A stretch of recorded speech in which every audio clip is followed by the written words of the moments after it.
په بلخ ولایت کې د والیبال پیل شوې سیالۍ پای ته ورسېدلې. د دغه ټورنمنټ د پای په مراسمو کې د بلخ ولایت د بدني روزنې او ورزش رئیس، د شمال زون د والیبال فدراسیون مسؤلینو او د اماراتي ادارو یو شمېر چارواکو ګډون کړی و. د بلخ ولایت د بدني روزنې او سپورت ریاست ورزشي امیر د دغو سیالیو ترسره کول د ورزشي پروګرامونو د ودې او پیاوړتیا په برخه کې مهم وبلل او زیاته کړه چې هڅه کوي څو ورزشکارانو ته د ورزش د ودې لپاره لا غوره فرصتونه برابر کړي.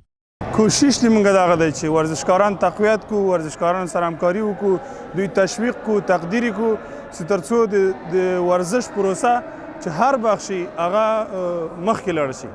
په مزار شریف ښار کې د شمال زون د والیبال فدراسیون رئیس د دغه سیالیو د ترسره کېدو موخه د بلخ ولایت د والي له کړنو څخه ستاینه وښوده او زیاته کړه چې دغه سیالۍ په مزار شریف ښار کې د والیبال د اتو ټیمونو ترمنځ پیل شوي وي.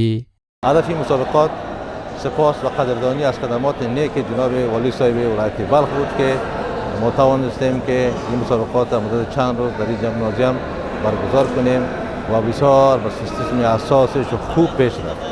مسابقات ما بین 8 تیم بود که از گروه اول ولایت بلخ بود که امروز شما شاهد مسابقه بسیار جالب بودین.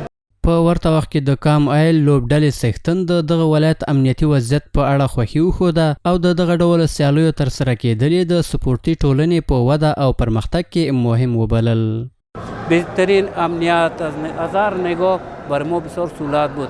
فکر میکنم هر روز جناب والی صاحب تشکری کنیم که هر روز خودشان سکرترشان رئیس دفترشان حضور می داشت در مسابقات، از نگاه امنیتی و از هر نگاه بسیار سهولت، بسیار یعنی روز آخری مسابقه بود که اضافه از 2000 نفر اشتراک کرده بود.